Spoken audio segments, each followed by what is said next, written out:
UPPL राजनितिक दोलोनि मिरुनि गाहाय नेहाथारि मानगोनां राजु नार्जारी बिथाङा बिटिआरनि दफाफोरखौ पालन खालामनो थाखाय हाग्रामा महिलारी बिथां सारखौ ससियेल मिडियानि गेजेरजों गोबां बोसोन होनाय बादि बिथाङा बुंदों आरो गोबां बिथाङा बुंबावदों। दा बे बुंनायनि सायाव सारा मा बुंनो सानो बेखौ रायजोफोरनो फोरमायहरदों। बिटिआर गभर्नमेन्टआव मावनो हायै इउपिपिएल मावनो हायै दफाफोरखौ मावजानो लुबैनाया बेसेबां नोंथांनि खावलायनाया ओंथि दङ बेखौ रायजो राजा साननो गोरोंफ्रा बिजिरगोन फिनबाय। बेनो जाहैबाय रोखा रोखा गभर्नमेन्ट अर्डारजों होनाय मोनसे फोरमान। दिनैनि बे समाव हाग्रामा महिलारी सारा लाख लाख रायजो राजाफोरनि अनसायनाय आरो अननाय मोननानै दिनै फिन खनसे बिथाङा सरकाराव फैफिनबाय। दा दिनै बेखौ लानानै सारा रायजो राजाफोरनि गेजेराव मा मेसेज हरनो लुबैयो? गिबियावनो नोंथांमोन साफ्रोमबो चेनेलनिसिम आंनि खुलुमनाय आरो अननाय जासिबाय। नोंथांमोना आंनिसिम खौरां लानो फैनायनि थाखाय रोजा रोजा साबायखर थाबाय आरो साफ्रोमबो बिटिसि रायजो राजानिसिम आंनि गोसो गोजोनै खुलुमनायखौ जासिहरग्रोनाय जाबाय। गिबियावनो रोजा रोजा साबायखर बिपिएफनि बिटिसि गोदान सरकारनिसिम। मानगोनां हाग्रामा महिलारी फिन बिटिसिनि चिफ अक्ट'आव समायखिरा लानायाव बिटिसिनि खना खनला दाब दाब जायगानिफ्राय लोब लोब रायजो राजाफ्रा गुबुन गुबुन रावारि आरो धोरोमारि गासैबो बिटिसि हालामनि रायजो राजाफ्रा आरो बिटिसिनि बाहेरानि रायजो राजाफ्राबो दाखालि थांनाय 5 अक्ट' समायखिरा खालि समायखिरा लानाय सुबुं गौमा मेलाव नुजाफैनो हादों। बेनि थाखाय साफ्रोमबो रायजो राजा आरो बिटिसिनि जेसेबां दङ नोगोरारि बिथांमोननिसिम साबायखर बावबाय। मानोना बे समाव समायखिरा लानाय सानाव ओरैबायदि जादों जुब जुब फुंनिफ्राय अखा। हयथ' सानदोंमोन गोबाङानो हयथ' दिनैनि हाबाफारिया मा जागोनथाय, जानो हागोन ना हाला बेबायदि साननायबो दङमोन। नाथाय सम जानाय लोगो लोगो नुबाय अखानि जुब जुबखौ बोथोर गाज्रिखौ नेवसिनानै दाब दाब जायगानिफ्राय रोजा रोजा सुबुंफ्रा फैनानै बाहागो लाफैदों आरो फुरा गोसो गोरबोजों बे खालिनि समायखिरा लानाय सानाव बाहागो लानानै हाग्रामा महिलारिखौ बरायदों आरो समायखिरानि बे मेलाव नुजाफैनाय आलासि गाहाय आसामनि गभर्नर आरो आसामनि मुख्यमन्त्रि डक्टर हिमन्त बिश्व शर्मा आरो जोंनि साफ्रोमबो मोनफ्रोमबो बियाबनिफ्राय 28 बियाबनिफ्राय देरहाबोनाय जोंनि एमसिएलए बिथांमोन आरो गुबुन गुबुन बिफानाव थानाय आसामनि मन्त्रि आरो इउपिपिएलनि माखासे दैदेनगिरि आरो बेबायदिनो गुबुन गुबुन सुबुंफ्रा फैनानै बाहागो लानानै सारखौ हाग्रामा महिलारी सारखौ बरायदोंमोन। नाथाय बे बाहागो लाफैनायखौ नुनानै गुबुन गुबुन मानसिफ्रा हयथ' सानदोंमोन दिनैनि हाबाफारिया बेसेबां जाफुंगोन। नाथाय लासैनो बे हाबाफारिया अखानि गेजेरजोंब्लाबो धैर्य हमनानै रायजोफ्रा अखाखौ अखा हानालासे जाक जमगै हाबाफारिखौ जाफुंहोनायखौ बयबो साफ्रोमबो गोमोदों आरो गोमोआबालानो रावबो थायाखै।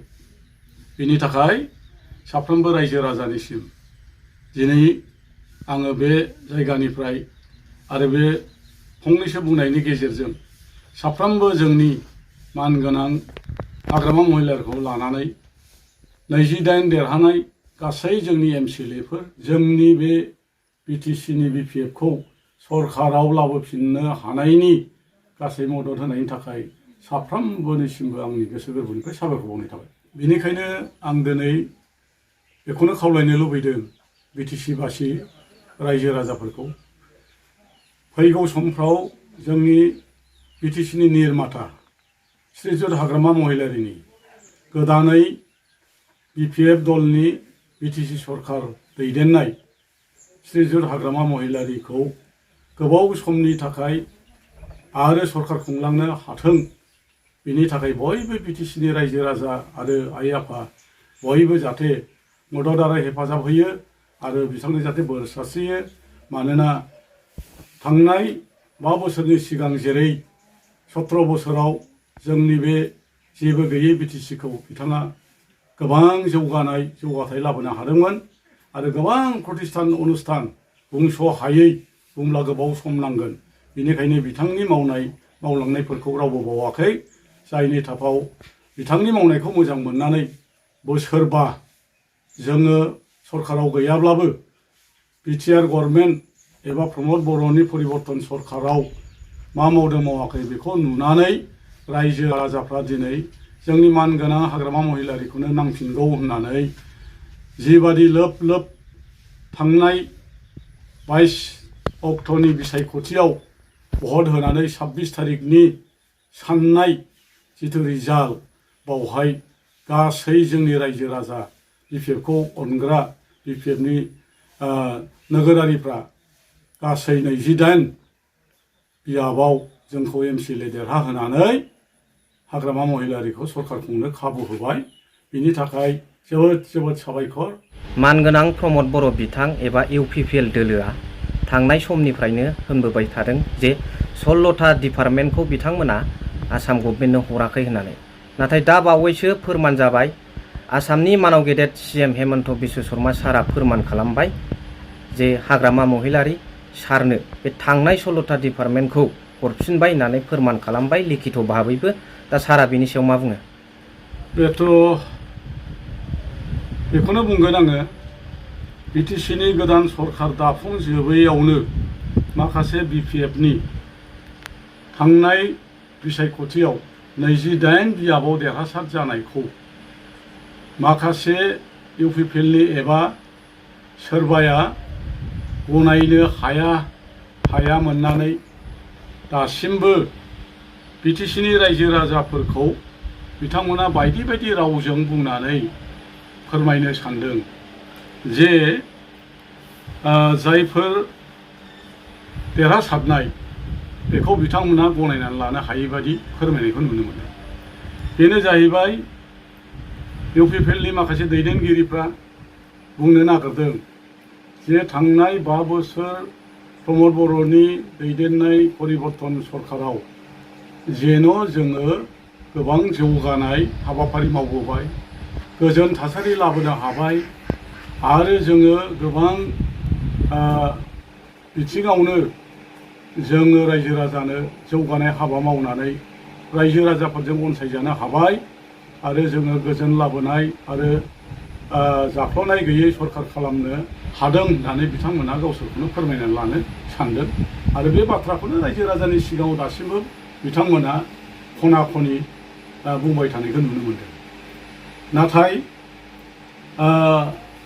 रायजो राजाफोरखौ आं खावलायगोन जे बिटिसिनि रायजो राजाफोरनिसिम गावखौनो गोथार एबा बोसोरबायाव जौगानाय एबा माखासे मानि गोजोन जाफ्लेनाय गैयै माने दैदेननो हादों होननानै बिथांमोना फोरमायनो सानदों।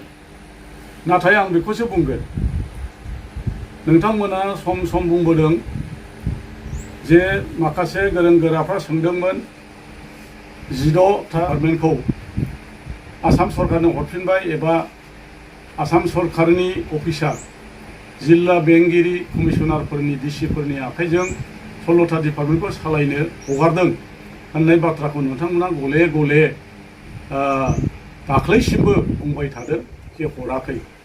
नाथाय बेनो फोरमान जायो थांनाय दानि हाग्रामा महिलारिनि समायखिरा लानायनि सानसे सिगां 4 अक्ट'आव आसामनि चिफ मिनिस्टार मानगोनां डक्टर हेमन्त बिश्व शर्माया जे अफिसारफोरखौ एबा बिथाङा बोसोन होदों जे गासै 16था डिपार्टमेन्ट जिथु परिबर्तन एबा प्रमद बर'नि सरकाराव डिसिफोरखौ सामलायनो जिथु बिफानफोरखौ हरदोंमोन बे बिफानखौ दानि गोदान हाग्रामा महिलारिनि बिटिसि सरकाराव हरफिननाय जाबाय होननानै जेखौ फोसावदों आरो लोगोसे बेखौबो बुंदों आरो लोगोसे जोंनि बिटिसिनि डिसिफोरखौ एडिसनेल सेक्रेटारि हिसाबै जे थिसननानै जोंनि 14टा बिफानखौबो सालायनो होदोंमोन। बेखौ नुसेयावबो बिथांमोना हराखै होननानै एमब्राबाय थादोंमोन। नाथाय थांनाय 4 अक्ट' एबा 5 अक्ट'आव हाग्रामा महिलारिनि जिथु बिटिसि बिपिएफनि सरकार गोदान समायखिरा लानाय सानसे सिगां जे आसामनि मुख्यमन्त्रि डक्टर हिमन्त बिश्व शर्माया गासै अफिसारफोरखौ लिंनानै बिथाङा बिथोन होबाय एडिसनेल सेक्रेटारि बिबानखौबो नागारनायनि आरो 16टा डिपार्टमेन्टखौ हरफिननायनि। दा आसामनि मानगोनां डक्टर हिमन्त बिश्व शर्माया अर्डार होनानै गासै माने नैबे 16टा डिपार्टमेन्ट बेखौहाय दोनै हरफिननायनि बिथोन होनायानो आंनि मथेब्लाथ' बेनो मोनसे गोख्रों फोरमान जे नोंथांमोना 16टा डिपार्टमेन्टखौ जे हरमारदोंमोन आरो बेखौ दासो गोदान सरकारनो आसाम सरकारा हरफिनबाय। बेनो जाहैबाय रोखा रोखा गभर्नमेन्ट अर्डारजों होनाय मोनसे फोरमान। आरो लोगोसे जेसेबां एडिसनेल सेक्रेटारि थिसननाय जादोंमोन बेखौबो आसाम गभर्नमेन्टआ उइथड्र खालामबाय। बेखौबो रोखा रोखा नैबे सरकारि लाइजामनिफ्राय जों फोरमान मोनो। आरो गासैबो बेफोरखौ जेसेबां बेवहाय 29टा माने हेडआव बेफोरखौ इनफरमेसन एबा कपि टु हरजोबनाय जाबाय। बेनोथ' मोनसे गोख्रों फोरमान। बेनिफ्राय आरो मा फोरमान नांबावगौ आं सानो। इउपिपिएल राजनितिक दोलोनि मिरुनि गाहाय नेहाथारि मानगोनां राजु नार्जारि बिथाङा बिटिआरनि दफाफोरखौ फालन खालामनो थाखाय हाग्रामा महिलारि बिथां सारखौ ससियेल मिडियानि गेजेरजों गोबां बोसोन होनाय बादि बिथाङा बुंदों आरो गोबां बिथाङा बुंबावदों।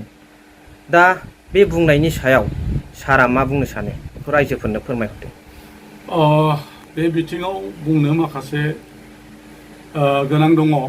आं बेखौनो बुंनो सानदों बे सोंनायनि फिननायखौ।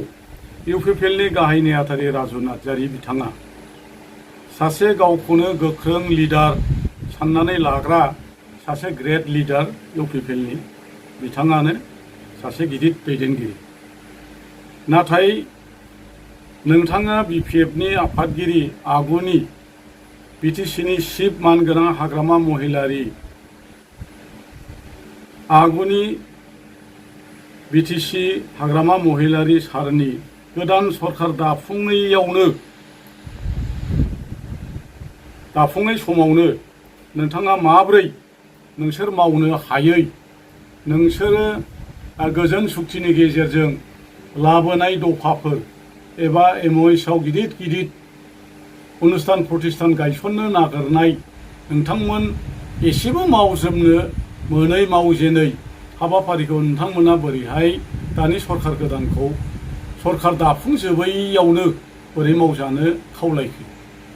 नोंथांमोना जे माखासे गिदिर गिदिर खोथा बुंदोंमोन आरो नोंथांमोना जे मोनसेबो मावफुंनो हायाखै बियो दिनै ख्रा ख्रा फोरमान जादों।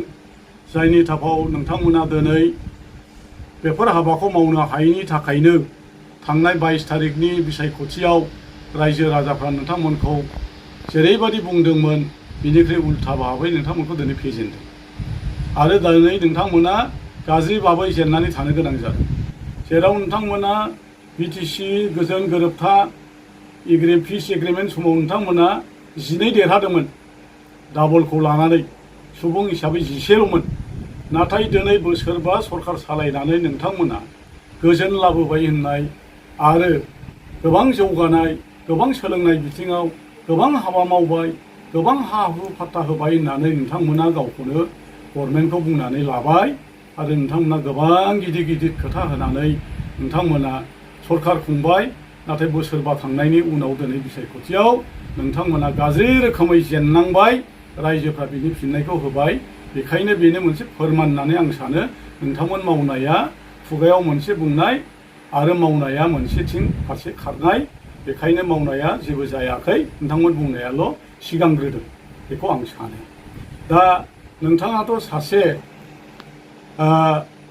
इउपिपिएलनि गिदिर लिडार जानानै दैदेनगिरि जानानै नोंथाङाबो सासे थांनाय बिसायख'थियाव सराइबिल बियाबनि सासे नोंथाङाबो बिजाथिसोमोन। नोंथाङाथ' गाज्रि भाबै एसेल' भट मोननानै जेननांदों। अब्ला नोंथाङा सासे थांनाय बिसायख'थियाव बिजाथि जानानै जेननांनाय मानसिया नोंथाङा दिनै बिटिसिनि गोदानै सरकार दानो थांनाय जाय चिफ जागोन एबा जाय सरकार दैदेनगोन बिथांमोनखौ नोंथांनि खावलायनाया बेसेबां रज'गोन एबा नोंथाङा बेसेबां गनायजागोन एबा नोंथांनि बे बिटिआर गभर्नमेन्टआव मावनो हायै इउपिपिएल मावनो हायै दफाफोरखौ मावजानो लुबैनाया बेसेबां नोंथांनि खावलायनाया ओंथि दङ बेखौ रायजो राजा साननो गोरोंफ्रा बिजिरगोन एबा गनायनांगौ गनायनाङा बेयो रायजोनि आखायाव थागोन। बेखौ आङो इसेबां नोंथांनो जुटिलथा बाथ्राजों बुंनो सानाखै। बेयो जाबाय नोंथांनि खावलायनाय। नाथाय आं सानो दानि बे गोदान बिपिएफनि बिटिसि सरकार मानगोनां बिटिसिनि निर्माता थांनाय 17 बोसोराव गोबां हाबा मावबोखानाय बे बोसोरबायाव सरकार गैयाब्लाबो माखासे गादि लबि माखासे सार्थफोर दैदेनगिरिफ्रा हाग्रामा महिलारिखौ नागारलांजोबदोंब्लाबो दिनै हाग्रामा महिलारिया हारसिङै थादोंब्लाबो बिथाङा रायजो राजाखौ नागाराखै आरो रायजो राजाफ्राबो हाग्रामा महिलारि सारखौ नागाराखै। बिनि फोरमाना जाबाय थांनाय 26 तारिखनि रिजाल्ट। बावहाय जोङो आथनानै दिनै सरकार दानो हाबाय। बेनिखायनो जों मिथियो जे आरो बेनो मोनसे बुंनो गोनां दानि गोदान सरकार जागोन सरकारखौ आं सानो इउपिपिएलनि गाहाय नेहाथारि राजु नार्जारिनि बोसोनखौ एसेबां गोनां दं होननानै आङो सानाखै आरो नोंथांनि बोसोनखौ एसेबां लानांगौ होननानैबो आङो फोथाया एबा सानाखै। दिनैनि बे थासारियाव एबा बे समावहाय सारा दुलाराय बर' फरायसा आफादनिसिम मा मेसेज होनो सानो? दिनैनि बे फोरमायथिनायनि गेजेरजों जोबथारनायाव आंनि मोनसे खावलायनाय दुलाराय बर' फरायसा आफादनि आफादगिरि दिपेन बर' बिथाङा माखासे एजेन्डा एबा हाबाफारि लानानै बे अक्ट'बर दाननि गेजेरावनो सोमावसारनायनि मोनसे फोरमायथिदों। नाथाय आं बेखौसो खावलायनो लुबैदों जे दिपेन बर' बिथांनिसिम आंनि खावलायनाया बेनो जे दानि बिपिएफनि बिटिसि सरकार गोदानै जागोन सरकारखौ जाहाथे जे हाग्रामा महिलारि सारा मोजाङै मोजां सरकारखौ दैदेनलांनो हानायनि थाखाय नोंथांमोना खाबु होनांगौ होननानैसो आङो खावलायदों आरो हाग्रामा महिलारि सारखौ जाहाथे गाहामै गाहाम बयबो बिटिसिनि रायजो राजाफोरनि समस्या समाधान खालामनाय बेखौ मावलांनो जाहाथे खाबु होयो बेखौसो आङो नोंथांमोननिसिम खावलायदों। मानोना नोंथांमोननि प्रमद बर' CEM इउपिपिएल दैदेननाय 5 बोसोर परिबर्तन सरकार बिटिआर गभर्नमेन्ट जानायखौ एबा दैदेननाय समाव रावबो राजनितिक हान्जा एबा रावबो आफादफ्रानो सोमावसाराखैमोन। मानोना परिबर्तन सरकारखौ मोजाङै दैदेनथों आरो मोजाङै मोजां रायजो राजाफ्रा जौगानाय मोननो हाथों एबा बिटिआर एग्रिमेन्टनि गेजेरजों दफाफोर लाबोनायखौ मावफुंनो हाथों होननानै रायजो राजाफोर एबा जातीय मोनसेबो आफादफ्रानो सोमावसारनाय खालामाखैमोन। दा बेनिखायनो आं बेखौसो खावलायनो लुबैदों जे दानि गोदान सरकारखौबो बयबो जाहाथे दुलाराय बर' फरायसा आफादाबो रायजो राजाफोरखौ आरो रायजो राजानि जौगानायनि थाखाय जाहाथे मोजाङै सरकारखौ दैदेनलांनो हायो बिनि थाखायसो नोंथांमोनाबो जातीय हारिनि सिनस्रि दुलाराय बर' फरायसा आफाद हिसाबै मदद होनांगौ होननानै आं सानो। मानोना दिनै आं बेखौसो खावलायगोन जे दुलाराय बर' फरायसा आफादा दुलाराय बर' फरायसा आफादनि बर' हारिनि थामोनथानि आरो हारि जौगानायनि आरो हारिखौ गेरेमसा खालामनायनि हाबा फारसे जाहाथे आवगायलाङो आरो फरायसा फरायसुलिफोरनि गोग्गो सोलोंथाइ गोग्गो गियान मोननायनि आरो क्वालिटि इडुकेसनखौ जाहाथे लानो हायो आरो बे क्वालिटि इडुकेसननि गेजेरजों जाहाथे हारिखौ सिबिलांनो हायो बेबादि दैदेनलांनो थाखाय आरो जोबथारनायाव बयबो जोङो दंनायमानि हारिनि जौगानाय फारसे ज' ज' हेफाजाब होलायनानै सरकारजों लोगोसे जोङो सोमोन्दो लाखिनानै हारिनि जौगानाय आरो बिटिसिनि गासै गुबुन गुबुन हारिसाफोरनि थाखायबो